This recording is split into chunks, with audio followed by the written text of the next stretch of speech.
من الشيطان اللعين الرجيم بسم الله الرحمن الرحيم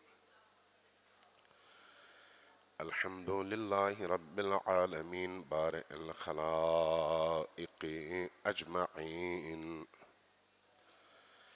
والصلاة والسلام على جميع الأنبياء والمرسلين سيما من سمي في الآفاق بأحمد وفي الأرض بأبي القاسم محمد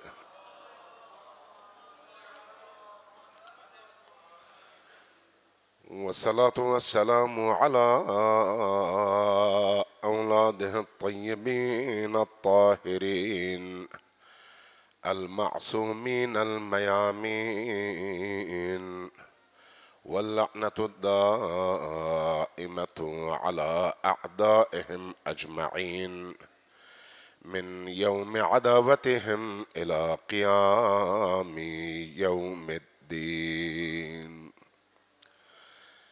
أما بعد فقد قال رسول الله صلى الله عليه وآله وسلم: فاطمة بضعة مني من أحبها أحبني ومن أبغضها أبغضني ومن أبغضني أبغض الله. صلوات بر محمد وآل محمد.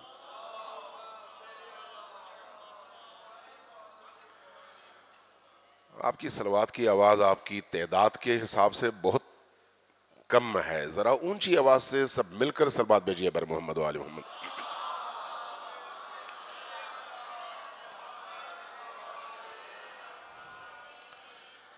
اگر آپ کو معلوم ہو نا کہ صلوات پڑھنے کا ثواب کیا ہے، اثر کیا ہے، اور اونچی آواز سے صلوات بھیجنے کا نتیجہ کیا ہے، تو شاید آپ صبح سے شام تک ہر سانس کے ساتھ ایک صلوات بھیجنا شروع کر دیں.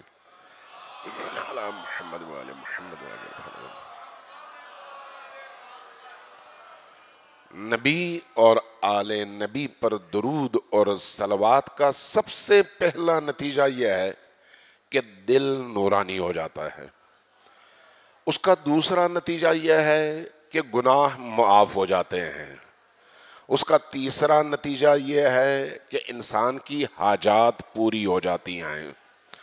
اس کا چوتھا نتیجہ یہ ہے کہ اللہ اس پر اپنی رحمتوں کے دروازے کھولتا ہے.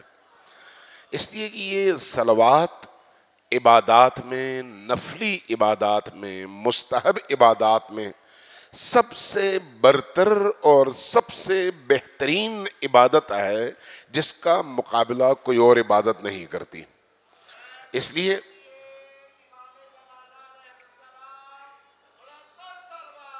اللہم صلی علی محمد وعلی محمد وعلی محمد.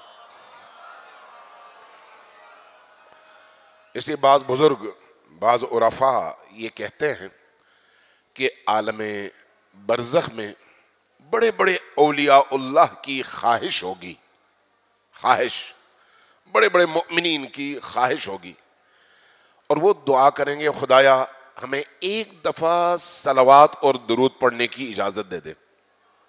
ایک دفعہ. جواب آئے گا عمل کی دنیا وہ تھی جہاں چھوڑ کر تم آئے ہو، یہاں عمل کی دنیا نہیں ہے، نتیجے کی دنیا ہے. لہذا جب تک ہم یہاں پر ہیں درود اور صلوات کو ہماری زندگی کے روز و شب کا ورد ہونا چاہیے. سب مل کر اونچی آواز سے صلوات بھیجیے بر محمد و آل محمد.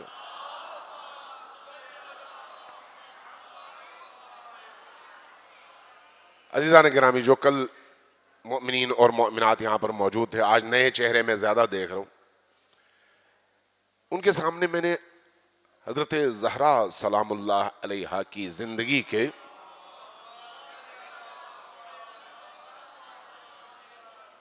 تربیتی پہلوؤں کے حوالے سے چند جملے عرض کیے تھے.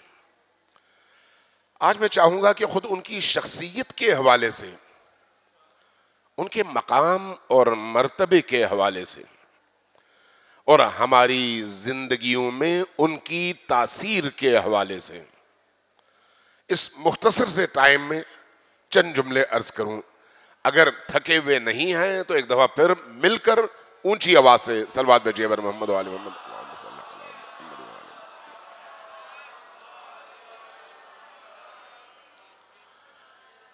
جس بی بی کے یہ ایام ہیں جن کو ہم ایام فاطمیہ کہتے ہیں، وہ بی بی کون ہے؟ ہم ایام فاطمیہ کے عنوان سے، ایران میں تو ایسا ہی ہے، عراق میں بھی ایسا ہے کہ 13 جمادی الاول سے 3 جمادی الثانی تک مسلسل یہ ایام منائے جاتے ہیں. یہ بی بی وہ ہیں جو اہل البیت کے درمیان مرکز ثقل ہیں، اور تمام اہل البیت نبی کریم سے لے کر امام عصر تک یہ ساری کی ساری ہستیاں اس بی بی کے گرد پروانے کی طرح سے طواف کرتی نظر آتی ہیں. یہ وہ بی بی ہیں، نبی کریم کی بیٹی ہیں، اس میں کوئی شک نہیں ہے.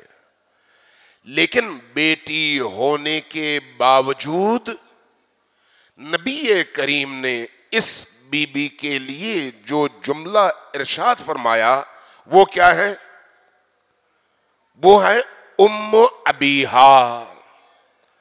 یعنی یہ بی بی اگرچہ اپنے سلسلے نسب کے لحاظ سے نبی کی فرزند ہیں اور بیٹی ہیں، لیکن عاطفے کے لحاظ سے، مہر کے لحاظ سے، رحمت کے لحاظ سے، خدمت کے لحاظ سے، دل سوزی کے لحاظ سے، اور نبی کریم کے دکھ سکھ میں ساتھ دینے کے لحاظ سے، نبی کریم سے جس ماں کو اللہ نے بچپنے میں واپس لے لیا تھا، فاطمہ کی صورت میں اگرچہ بیٹی تھی لیکن ماں اللہ نے نبی کو عطا فرمائی ہے.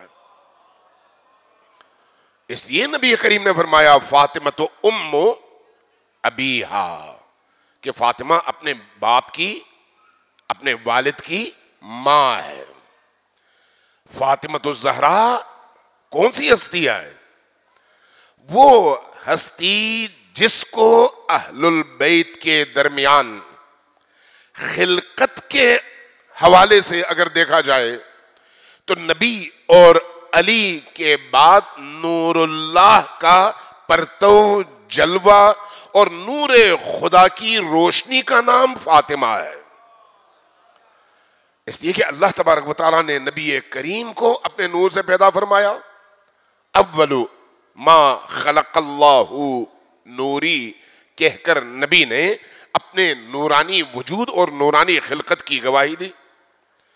انا وعلی من نور واحد کہہ کر علی اور اپنے بارے میں فرما دیا کہ میں اور علی ایک ہی ہیں اور ایک ہی نور کے 2 حصے ہیں.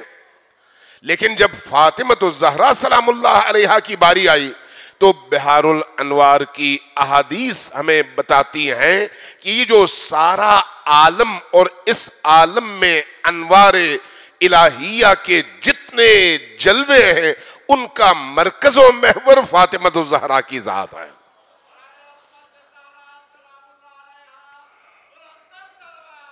اللہم صلی علی محمد و آل محمد.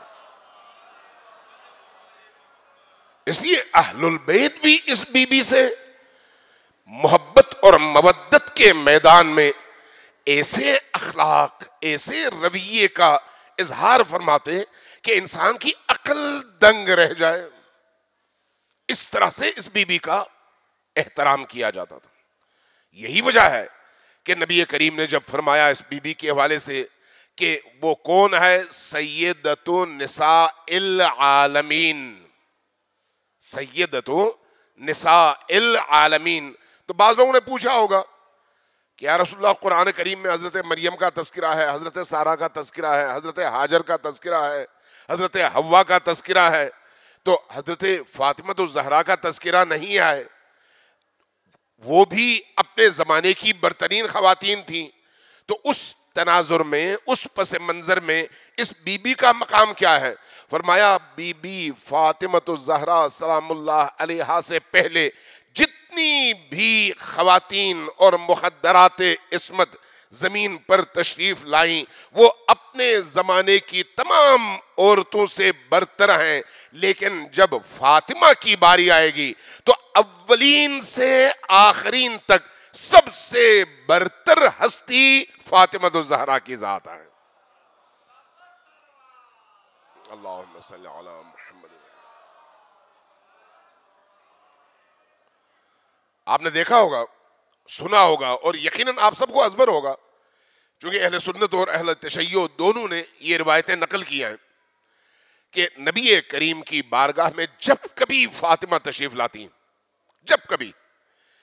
جب کبھی فاطمہ تشریف لاتی تو نبی کریم چند کام کرتے جو ان کی زندگی میں بے نظیر ہیں.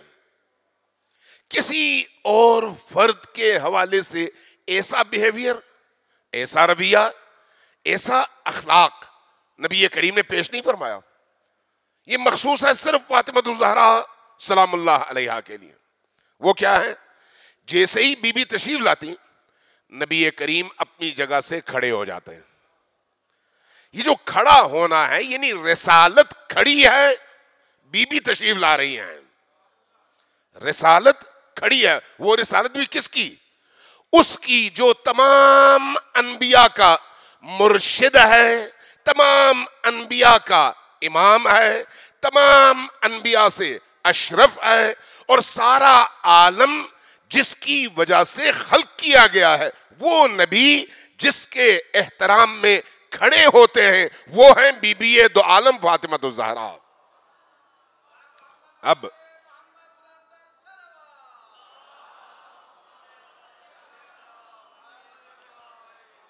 ذرا غور کیجئے گا، کیا صرف نبی کریم صرف کھڑے ہوتے؟ نہیں،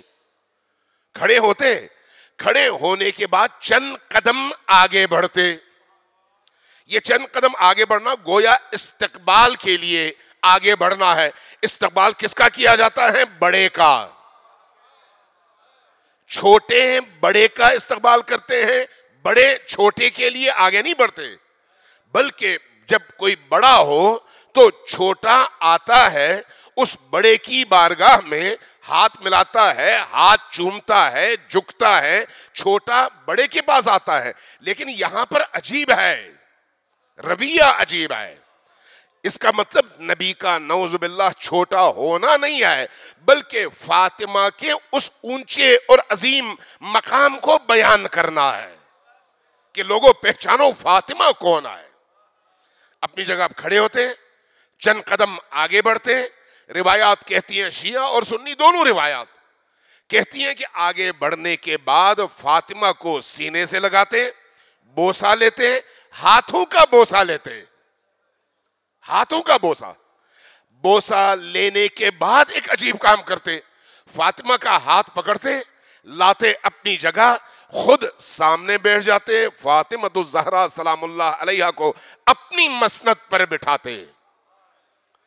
یہ کیسا اہتمام ہے، کیسا اہتمام ہے. عام طور پر مسلمان کہتے ہیں کہ نبی کریم کی 4 بیٹیاں ہیں.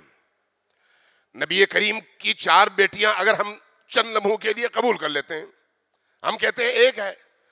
باقی مسلمان فرقے ان میں سے اکثریت کہتے ہیں نہیں 4 ہیں، چلے 4 ہیں مان لیتے ہیں تھوڑی دیر کے لیے. اگر 4 ہیں تو کیا ہم نبی کریم کو عادل سمجھتے ہیں یا نہیں؟ نبی کریم کو منصف سمجھتے ہیں یا نہیں؟ ان کی زندگی میں کیا ایسا ہو سکتا ہے کہ ایک بیٹی کے لیے کوئی اور بیہیویئر ہو اور دوسرے کے لیے کوئی اور بیہیویئر ہو؟ طول تاریخ میں نبی کریم کی 63 سالہ زندگی میں اگر 4 بیٹیاں ہیں تو باقی 3 بیٹیوں کے لیے کوئی ایک ایسا کام جو نبی کریم نے فاطمہ الزہرا سلام اللہ علیہا کے لیے انجام دیا، طول تاریخ میں کسی کتاب، کسی حدیث اور کسی معتبر تاریخ میں آپ دکھا ہی نہیں سکتے. کیوں؟ اس لیے کہ فاطمہ اس لیے فاطمہ کچھ اور ہے، فاطمہ کچھ اور ہے. اب وہی فاطمہ آپ دیکھیے، نبی کریم آج بھی تمام مسلمان، ہم بھی، اہل سنت بھی، بریلوی، دیوبندی اور اہل حدیث بھی، سب ایک عقیدہ رکھتے ہیں کہ نبی کریم کا ہر کام سنت ہے یا نہیں. اس لیے بعض لوگ اپنے پائنچے اوپر رکھتے ہیں کہ نبی کریم کے پائنچے اوپر ہوتے تھے. ہمارے علماء ابا قبا پہنتے ہیں کہ نبی کریم یہ پہنتے تھے. سر پہ امامہ رکھتے ہیں کہ نبی کریم امامہ رکھتے تھے. لوگ مسواک کرتے ہیں کہ نبی کریم مسواک فرمایا کرتے تھے. یعنی نبی کریم کا کوئی فعل، کوئی عمل اس وقت ایسا نہیں ہے جو مسلمانوں میں رائج نہ ہو اور سنت کے اعتبار سے بطور سنت رائج نہ ہو. ایسا ہے یا نہیں؟ لیکن ایک عجیب بات نظر آتی ہے کہ نبی کریم جو معلم انسانیت ہیں، بیویوں سے اپنے اخلاق کے حوالے سے بتاتے ہیں کہ بیویوں کے ساتھ یہ سلوک کرو، دیکھ لو میں کیا سلوک کر رہا ہوں، بتاتے ہیں نا. اس لیے ہم احادیث کی کتابوں میں، تربیت کی کتابوں میں نبی کریم کی زندگی سے وہ شاہد اور وہ دلیل لے کر آتے ہیں کہ نبی اپنی بیویوں کے ساتھ اس طرح کے اخلاق کا مظاہرہ کیا کرتے تھے. اصحاب کے ساتھ یوں کرتے تھے، دوستوں کے ساتھ یوں کرتے تھے، دشمنوں کے ساتھ یوں کرتے تھے، یتیموں کے ساتھ یوں کرتے تھے، مانگنے والوں کے ساتھ یوں کرتے تھے، تعلیم حاصل کرنے کے لیے آنے والوں کے ساتھ یوں کرتے تھے. یعنی معاشرے کے مختلف طبقات کے ساتھ نبی کریم کا جو بھی اخلاقی رویہ تھا اس کو ہم نبی کی سنت کے طور پر پیش کرتے ہیں اور کہتے ہیں ہمارا فریضہ ہے کہ ہم وہی عمل کریں جو نبی نے کیا ہے. ایسا ہے یا نہیں؟ اب ذرا غور کیجئے گا، کہیں کسی ایک روایت میں، کسی ایک کتاب میں، چاہے وہ شیعوں کی ہو یا سنیوں کی، چاہے کسی ایک حدیث میں کوئی ایسی بات ہے کہ تم اپنی بیٹیوں کے احترام کے لیے کھڑے ہو جاؤ، چند قدم آگے جاؤ، بیٹی کو سینے سے لگاؤ، اس کے ہاتھوں کا بوسہ لو اور اس کو لا کر اپنی مسند پہ بٹھاؤ، خود سامنے بیٹھ جاؤ؟ کہیں پر کوئی ایک ایسی روایت جو اس عمل کو نبی کی سنت قرار دے کر یہ کہے کہ تم اپنی بیٹیوں کے ساتھ ایسا کرو، مجھے دکھا دیں، جو چاہے مجھ سے انعام لے لیں؟ کہیں پر نہیں ہے. نہ شیعوں کے ہاں ہے، نہ اہل سنت کے ہاں ہے، کہیں نہیں ہے. وجہ کیا ہے؟ وجہ یہ ہے کہ جب فاطمہ سے آپ کا اخلاق موضوع بحث بنے گا تو پھر یہاں پر بیٹی اور باپ کا رشتہ ایک طرف رہے گا، فاطمہ کو من حیث فاطمہ دیکھا جائے گا. بیٹی کے طور پر نہیں، بیٹی ہونا ان کے لیے ایک فضیلت ہے، اس میں کوئی شک نہیں ہے. لیکن نبی کریم کا جو اخلاقی رویہ، جو بیہیویئر، جو نبی کریم کا کلام فاطمہ کے حوالے سے صادر ہوا اور تاریخ نے، حدیث نے اس کو اپنے سینے میں محفوظ کیا، وہ ایک بیٹی کی حیثیت سے نہیں ہے بلکہ اس حیثیت سے ہے کہ فاطمہ فاطمہ ہیں. فاطمہ فاطمہ ہیں. فاطمہ اس مقام پر فائز ہیں جہاں تک کسی فرد بشر کی سوچ بھی پہنچ نہیں سکتی. وہ بی بی، اس لیے جب اس بی بی کا تذکرہ ہوتا ہے تو اہل البیت کا رویہ بدل جاتا ہے. اس بی بی کی بات آتی ہے تو اہل البیت اس بی بی کے حوالے سے جو باتیں کرتے ہیں ان باتوں کو سن کر اندازہ ہوتا ہے کہ یہ ہستی کیسی ہستی ہے. اس لیے ہمارے ہاں اصول کافی میں روایت ہے، اور روایت بڑی عجیب ہے. آپ نے آج تک نبی کریم کے علاوہ کسی اور کے حوالے سے ایسی کوئی حدیث نہیں سنی ہوگی کہ اس پر فرشتہ اللہ کی طرف سے اترتا ہو. کوئی حدیث کسی کے بارے میں نہیں ہے کہ اس پر، اس ہستی پر، اس شخصیت پر نبی کے علاوہ فرشتہ اترتا ہو، نازل ہوتا ہو اور اللہ کا پیغام پہنچاتا ہو. لیکن اصول کافی کی ہماری معتبر روایت ہے، معتبر روایت، کچی نہیں، مستند اور معتبر روایت کہ نبی کریم کی رحلت کے بعد 40 دن تک فرشتہ اللہ کی طرف سے اس بی بی پر اترتا رہا اور پیغام پہنچاتا رہا. بی بی سنتی رہیں اور سننے کے بعد بیان کرتی رہیں. علی بیٹھ کر لکھتے رہے اور یہ سلسلہ 40 دن تک جاری رہا، جو کہ نہ علی کے لیے تھا نہ حسن اور حسین کے لیے تھا، لیکن فاطمہ کے لیے تھا. اللہ تبارک و تعالیٰ نے وہ مقام عطا کیا. اس لیے جو کچھ نبی کے بعد فرشتہ لے کر فاطمۃ الزہرا سلام اللہ علیہا پر اترا اور اللہ کی طرف سے میسج اور پیغام دیا، اس کو اہل البیت نے صحیفہ فاطمیہ قرار دیا. صحیفہ فاطمیہ، جو ہمارے ہاں روایات ہیں کہ نسل در نسل ہر امام کو پچھلے امام سے وراثت میں کچھ چیزیں ملی ہیں جو ان کے پاس محفوظ ہیں. ان وراثتوں میں سے ایک وراثت یہی صحیفہ فاطمیہ ہے جو فرشتے نے لکھوایا اور فاطمۃ الزہرا سلام اللہ علیہا نے سنا اور سن کر خود آپ نے علی امیر المؤمنین سے لکھوایا. فاطمہ وہ مقام ہے، وہ ہستی ہے. اس لیے فاطمۃ الزہرا سلام اللہ علیہا محور ہیں اہل البیت کے درمیان. اس کی وجہ یہی ہے کہ تمام اہل البیت کے درمیان فاطمہ کا جو مقام ہے وہ واقعاً محوریت اور مرکزیت کا مقام ہے. امام حسن العسکری علیہ السلام کی یہ روایت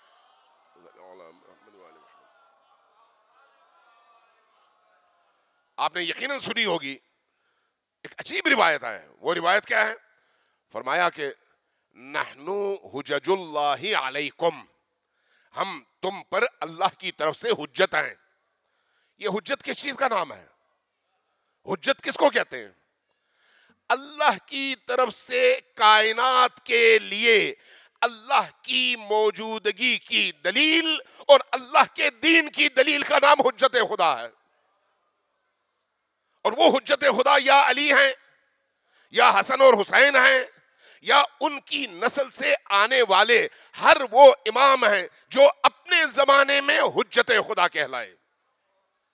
یہ سارا سلسلہ حجج الہیہ کا ہے. حجت الہیہ کا مقام کیا ہے اس عالم میں؟ اس پورے عالم میں حجت الہیہ کا مقام اور مرتبہ کیا ہے؟ حدیث ہے امام صادق علیہ السلام کی، فرمایا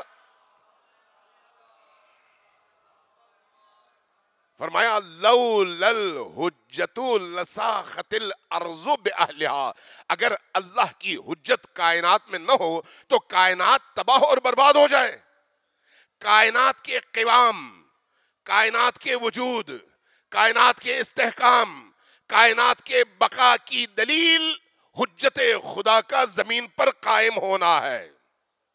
اور وہ کبھی علی ہیں، کبھی مہدی آخر الزمان ہیں، ہر دور کی حجت. اب امام حسن العسکری ایک عجیب بات فرماتے ہیں کہ نحنو حجج اللہ علیکم وجدتنا فاطمۃ حجت اللہ علینا، ہم تم پر اللہ کی حجت ہیں. ہم سے مراد یعنی علی سے مہدی تک ہر امام اپنے زمانے میں، ہم تم پر اللہ کی حجت ہیں اور ہم پر اللہ کی حجت فاطمۃ الزہرا سلام اللہ علیہا ہے. ذرا غور کیجئے گا، حجت کا معنی اور مفہوم سمجھیے. امام علی النقی علیہ السلام کے حوالے سے روایت ہے بحار الانوار میں کہ متوکل نے جب سنا اور اس کو رپورٹس ملی کہ امام علی النقی علیہ السلام کے ارد گرد ان کے پیروکاروں اور اہل البیت کے ماننے والوں کا ایک بہت بڑا طبقہ جمع ہو گیا ہے اور یہ آہستہ آہستہ طاقتور ہوتا چلا جا رہا ہے، تو اس کو اپنی حکومت کے لیے خوف محسوس ہوا. اور اس خوف کی وجہ سے اب اس نے ڈرانا تھا کسی طرح سے کہ وہ کوئی ایسا کام نہ کریں جس سے ہماری حکومت کو خطرہ ہو. لہذا اس نے بالواسطہ طور پر ڈرانا چاہا تاکہ امام کے ساتھ جو لوگ تعداد میں بڑھتے چلے جا رہے ہیں وہ حکومت کے لیے تھریٹ نہ بنے. اپنے سپہ سالار کو حکم دیا کہ 1,00,000 فوجی تیار کرو. 1,00,000 فوج تیار ہوئی. ایک بہت بڑا میدان سجایا گیا جیسے آج بھی سالانہ اجتماعات میں فوجیوں کا ایک بہت بڑا پریڈ کروایا جاتا ہے ہر ملک کے اندر، جس میں اپنی فوجی طاقت کی نمائش کی جاتی ہے۔ بادشاہ نے یہ کام کیا، ایک چبوترا بنایا گیا اور چبوترے میں خود اور اس کے وزراء آئے، اور جب یہ سارا لشکر تیار ہوا سلوٹ کے لیے اور اپنی طاقت کی نمائش کے لیے، کہا کہ امام علی النقی کو بلاؤ۔ امام علی النقی تشریف لائے، چبوترے پر اپنے ساتھ بٹھایا اور آہستہ سے کہا کہ اے فرزند رسول، آپ میری فوج دیکھ رہے ہیں؟ فرمایا ہاں میں دیکھ رہا ہوں۔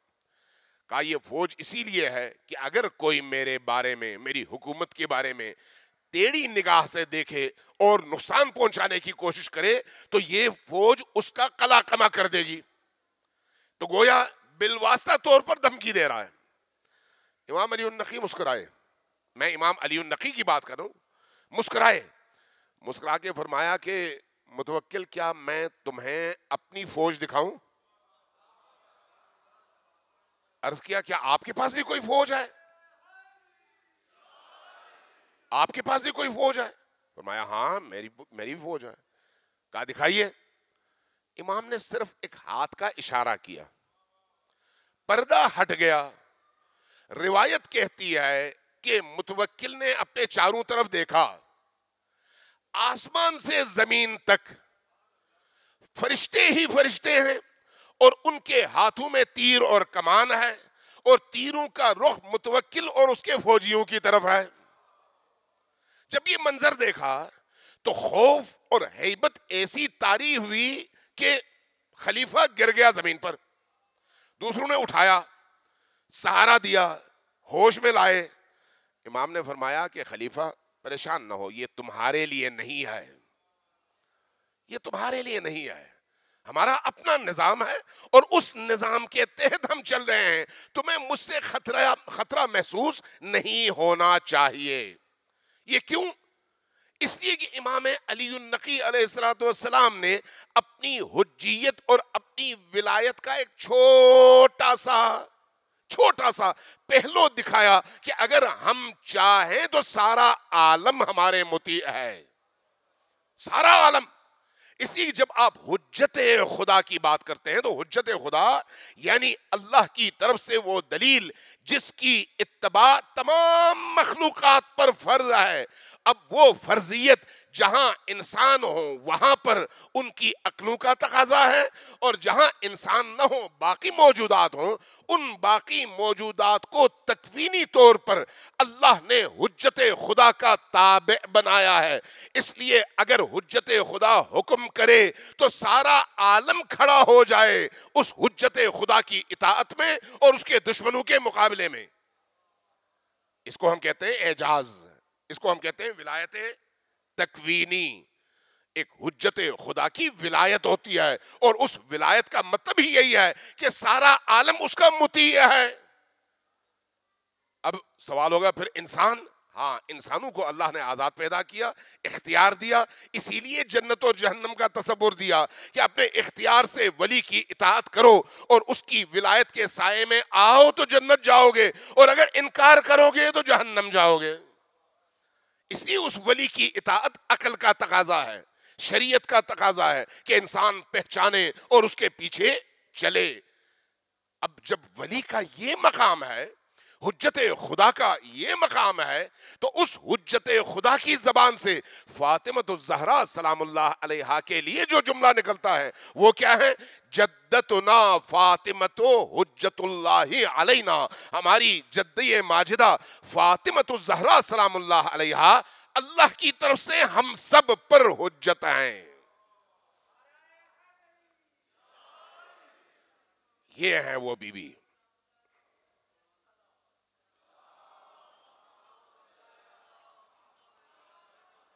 یہ ہے وہ بی بی، یہ حضرت بی بی دو عالم کی سیرت آپ پڑھیں، اس مقام پر فائز ہیں، لیکن عبودیت میں بھی اور بندگی میں بھی، شوہر کی خدمت میں بھی اور اللہ کی اطاعت میں بھی، اپنے بچوں کی تربیت میں بھی اور دین کے پیغام کو لوگوں تک پہنچانے میں بھی۔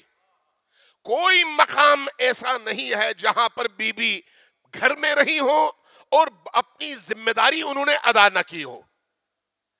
جو ذمہ داری کا تقاضا جب کبھی سامنے آیا بی بی نے اپنی ذمہ داری اس وقت ادا کی. لہذا امام حسن اور امام حسین علیہ السلام کی تربیت کے حوالے سے دیکھیں کیسی تربیت ہے. حضرت زینب اور حضرت ام کلثوم کے حوالے سے دیکھیں کیسی تربیت ہے. امام علی علیہ السلام کے حوالے سے دیکھیں کس طرح کی شوہرداری ہے. گھر کے حوالے سے دیکھیں کس طرح کی گھرداری ہے.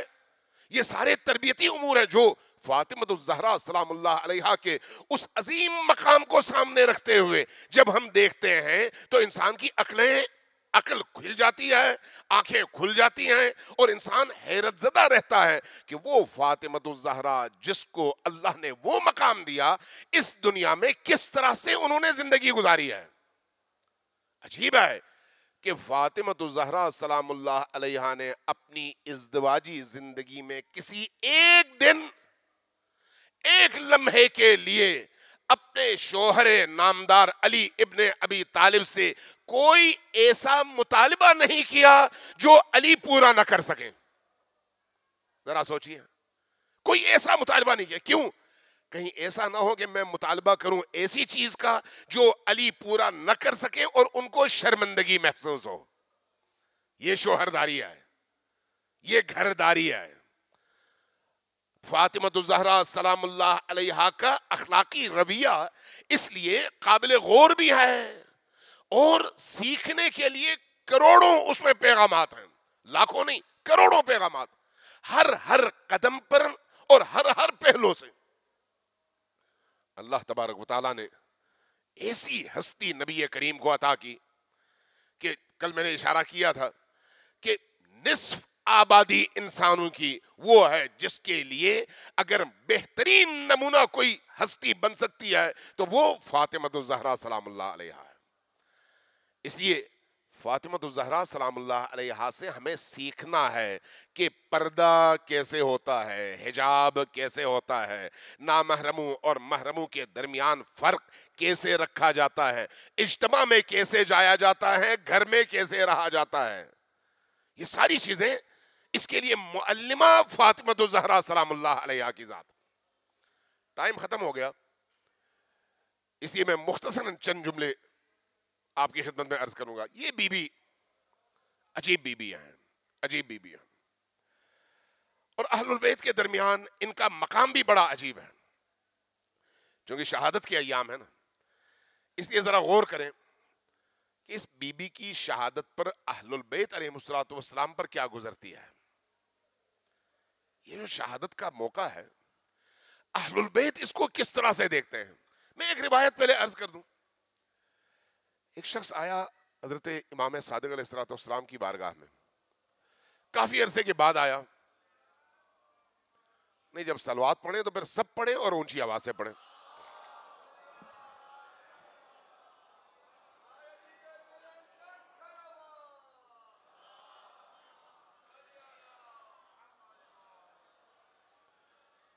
بڑے عرصے کے بعد امام نے اس جوان کو دیکھا, فرمایا کہ کافی عرصے کے بعد آئے ہو. کہا میرے گھر اولاد ہونے والی تھی اس لیے میں بہت تاخیر سے آیا, اولاد ہوئی ہے, اب زچہ بچہ دونوں ٹھیک ہیں تو اس لیے آج آپ کی بارگاہ میں حاضر ہوں. پوچھا اگر تمہارے گھر اولاد ہوئی ہے تو اولاد کیا ہے, لڑکا ہے یا لڑکی؟ کہا لڑکی ہے. کہا نام کیا رکھا ہے؟ عرض کیا یا ابن رسول اللہ, اس بچی کا نام فاطمہ رکھا ہے. جیسے ہی کہا نا فاطمہ رکھا ہے, امام صادق علیہ السلام حجت اللہ فی الارض ولی اللہ الاعظم اپنے زمانے میں اپنی جگہ سے کھڑے ہو گئے. کھڑے ہونے کے بعد اب سب دیکھ رہے ہیں, فرما رہے ہیں فاطمہ فاطمہ فاطمہ. آپ کی زبان پر فاطمہ کی تکرار ہے اور فاطمہ فاطمہ کہتے کہتے سر جھکاتے چلے جاتے ہیں, جھکاتے چلے جاتے ہیں, یہاں تک کہ روایت کہتی ہے کہ آپ کا سر اتنا جھک گیا کہ زمین کو چھونے لگا. اور جب یہاں تک پہنچے تو اس کے بعد سر اٹھایا اور ایک جملہ کہا, وہ جملہ روایت کی صورت میں ہماری احادیث کی کتابوں میں موجود ہے. کیا فرمایا؟ فرمایا جب تم نے اپنی بیٹی کا نام فاطمہ رکھا نا تو پھر یاد رکھو کبھی اس کو جھڑکنا نہیں ہے. یاد رکھو جب تم نے اس بچی کا نام فاطمہ رکھا تو کبھی اس کے چہرے پر تمانچہ نہیں مارنا. جب تم نے اس بچی کا نام فاطمہ رکھا ہے تو کبھی ایسا کام نہ کرنا جس سے اس کا دل دکھے.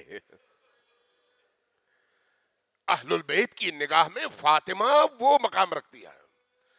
اس لیے امام باقر علیہ السلام کے حوالے سے بعض روایات ہیں کہ آپ کو بخار ہوا اور بخار کے اس عالم میں آپ نے بخار کی اس کیفیت سے نکلنے کے لیے جو توسل کیا وہ کیا ہے؟ بی بی دو عالم سے توسل. بی بی دو عالم سے وہ شخصیت ہے، وہ ذات ہے. اب اس ذات کی شہادت کے ایام ہیں یہ. اس ذات کی کیسی شہادت ہے، کیسا غم ہے. بی بی دو عالم کی شہادت اور ان کی زندگی کے آخری ایام یاد رکھیے ہم میں سے ہر ایک کو ازبر ہونا چاہیے. اس لیے کہ آج بھی اگر کسی کو ہدایت کا رستہ نظر آ سکتا ہے تو ہدایت تک پہنچنے کے لیے سب سے زیادہ مؤثر ترین ذات فاطمہ الزہرا سلام اللہ علیہا کی ہے. میرے بہت سارے اہل سنت دوست ہیں جو آئے اور اہل البیت کے گرویدہ ہوئے اور اہل البیت کے نظریات اور مکتب کو انہوں نے قبول کیا. میں نے ان سے پوچھا کہ تمہیں کس چیز نے اہل البیت کی طرف مائل کیا اور تم سب کچھ چھوڑ کر اہل البیت کے پیروکار بنے؟ کہا فاطمہ الزہرا سلام اللہ علیہا نے. یہ وہ بی بی ہے، یہ وہ بی بی ہے. یہ وہ ایام ہے جس میں علی کے گھر میں ماتم ہے، علی کے گھر میں غم ہے، علی کے گھر میں عزاداری ہے. محفل سجی ہوئی تھی، امیر المومنین تشریف فرما تھے، اصحاب بھی موجود تھے. ایک شخص نے اٹھ کر سوال کیا کہ مجھے یہ بتاؤ کہ ایک مرد کی زندگی میں تلخ ترین اور سخت ترین مرحلہ کون سا ہے؟ جب یہ سوال سنا نا تو کچھ لوگوں نے اٹھ کر جواب دینا چاہا. ایک نے کہا کہ سخت ترین مرحلہ وہ ہے جب انسان اپنی زندگی میں فقر کی اس انتہا تک پہنچے کہ اس کو اپنا ہاتھ دوسروں کے سامنے پھیلانا پڑے. یہ زندگی کا سخت ترین مرحلہ ہے.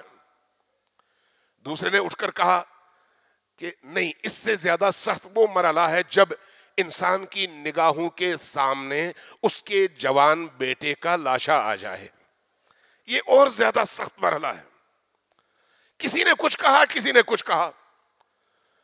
امیر المومنین خاموش تشریف فرما تھے.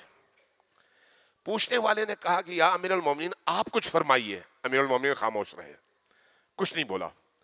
پھر عرض کیا یا امیر المومنین آپ کچھ فرمائیے. امیر المومنین خاموش رہے، کچھ نہیں بولے. پھر عرض کیا یا امیر المومنین آپ کو واسطہ ہے جن کو آپ مانتے ہیں، ذرا فرمائیے، اس سوال کا جواب دیجیے. آپ تصور کر سکتے ہیں امیر المومنین کی کیا حالت ہوئی ہوگی.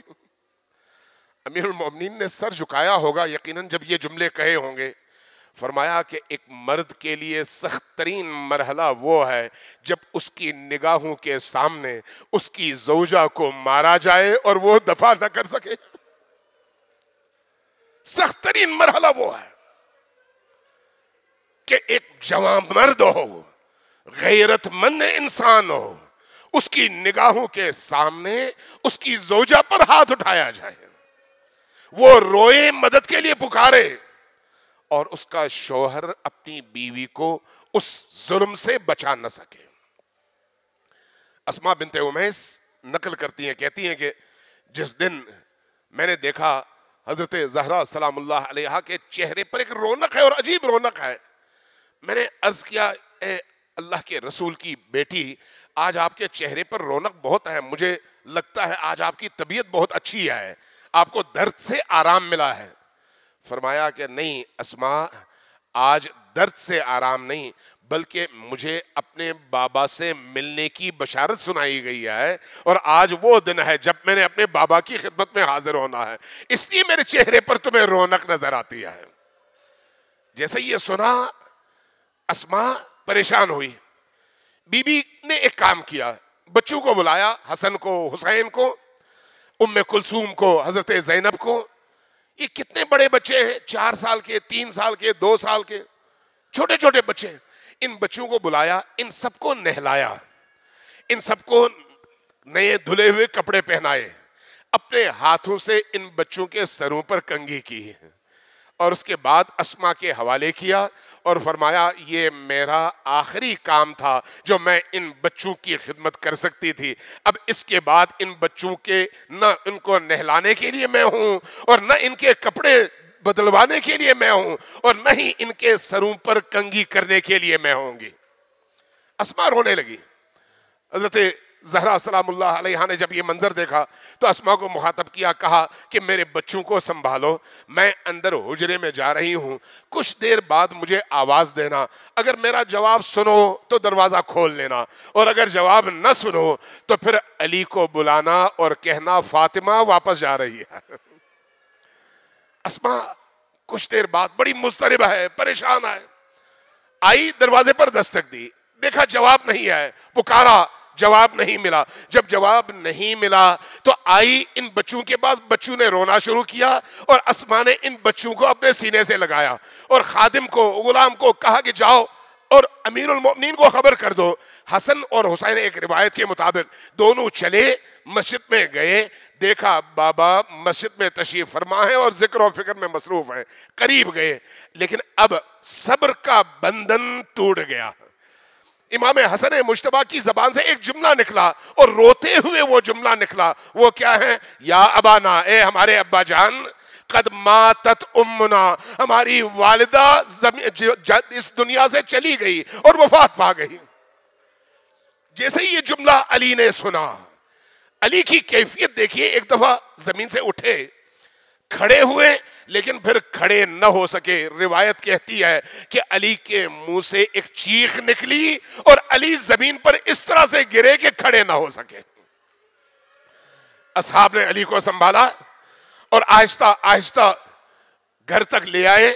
آپ گھر میں داخل ہوئے، سہارا لے کر داخل ہوئے۔ جب گھر میں داخل ہوئے، اب گھر میں ماتم کا منظر ہے، قریب آئے، دروازے پر دروازہ کھولا، اندر داخل ہوئے، اور تاریخ کہتی ہے کہ آئے اور حضرت بی بی دو عالم کے سینے کی طرف، سر کی طرف بیٹھ گئے۔ بیٹھنے کے بعد آواز دی، فاطمہ فاطمہ فاطمہ، 3 دفعہ آواز دی، لیکن جواب نہیں ملا۔ جب جواب نہیں ملا تو علی تڑپ کر روئے اور ایک دفعہ اونچی آواز سے روتے ہوئے فرمانے لگے، فاطمہ میں علی ابن ابی طالب ہوں، میری ندا کا جواب تو دو۔ جیسے یہ آواز کانوں میں گئی، فاطمہ سلام اللہ علیہا نے آنکھیں کھولی، علی کے چہرے کی طرف دیکھا، علی کو قریب بٹھایا، بلایا، علی سے اپنی وصیتیں کی۔ وصیتیں ذرا دیکھیں کیسی وصیتیں۔ یا علی، اب میں جا رہی ہوں بابا کی طرف، میرے یہ چھوٹے چھوٹے یتیم بچے ہیں، ان بچوں کا بہت خیال رکھنا۔ یا علی، اب میں جا رہی ہوں، بس میری یہ وصیت یاد رکھنا کہ میرے جانے کے بعد جن لوگوں نے میرے وجود پر، مجھ پر ظلم کیا ہے، ان کو میرے جنازے میں آنے نہ دینا۔ اے علی، میری یہ وصیت یاد رکھنا کہ میرا جنازہ دن میں نہیں، رات کی تاریکی میں اٹھانا۔ اے علی، میری یہ وصیت یاد رکھنا کہ جب میرا جنازہ اٹھانا تو مجھے اس طرح سے دفنانا کہ کسی کو پتہ نہ چلے کہ فاطمہ کہاں دفن ہے، تاکہ تا قیام قیامت امت کے چہرے پر یہ تھپڑ باقی رہے کہ فاطمہ نے اپنی قبر چھپا کر اور رات کی تاریکی میں دفن ہو کر بتا دیا کہ امت نے فاطمہ پر کیا ظلم کیا ہے۔ فاطمہ شہید ہو گئی۔ فاطمہ کی وصیت علی کے سامنے ہے۔ اب تاریخ کہتی ہے، احادیث کہتی ہیں، شیخ عباس قمی نے بھی لکھا ہے کہ علی نے ان 4 بچوں کو قریب بلایا، بلا کے کہا بچوں ماں چلی گئی. اب علی بھی رو رہے ہیں, بچے بھی رو رہے ہیں, لیکن علی روتے ہوئے بچوں سے ایک بات کرتے ہیں, کہتے ہیں بچوں رونا لیکن ذرا آہستہ آواز میں رونا, تمہارے رونے کی آواز اتنی بلند نہ ہو کہ گھر سے باہر جائے. اب ذرا آپ تصور کر سکتے ہیں کہ ماں دنیا سے اٹھ گئی ہو اور بچے چھوٹے چھوٹے ہوں اور ان کو اونچی آواز سے رونے کی بھی اجازت نہ ہو. مظلومیت دیکھیں علی کے بچوں کی اور فاطمہ کے بچوں کی کہ مظلومیت کیسی مظلومیت ہے. اب بچے کس طرح سے رو رہے ہیں, کسی نے اپنے منہ پر اپنا ہاتھ رکھا ہوا ہے, کسی نے اپنا بازو رکھا ہوا ہے, گٹ گٹ کر رو رہے ہیں بچے تاکہ آواز باہر نہ آئے. اسماء کہتی ہیں میں یہ منظر دیکھ رہی تھی, میں بھی رو رہی تھی, علی بھی رو رہے تھے, بچے بھی رو رہے تھے. علی نے فاطمہ کے جسم اطہر کو غسل دینا شروع کیا. غسل دیتے دیتے ایک دفعہ میں نے ایک چیخ کی آواز سنی. میں نے کیا دیکھا؟ میں نے دیکھا علی اٹھ کھڑے ہوئے اور روتے ہوئے اٹھ کھڑے ہوئے اور پھر دیوار کا سہارا لیا اور چیخ چیخ کر رونے لگے. جب میں نے یہ منظر دیکھا تو پوچھا یا علی آپ بچوں کو منع کر رہے تھے کہ اونچی آواز سے نہ رونا, لیکن اب آپ کی آواز اتنی اونچی ہو گئی. کیا فرمایا؟ فرمایا اسماء تمہیں نہیں پتا, جب میں زہرا کو غسل دے رہا تھا تو غسل دیتے دیتے میرا ہاتھ اس جگہ پہنچا جہاں پر پہلو کی ہڈیاں ٹوٹی ہوئی تھی, اور مجھے محسوس ہوا کہ اس بی بی نے اتنا عرصہ کس تکلیف میں گزارا, لیکن مجھے بتایا نہیں کہ میرے پہلو کی ہڈیاں کس طرح سے ٹوٹی.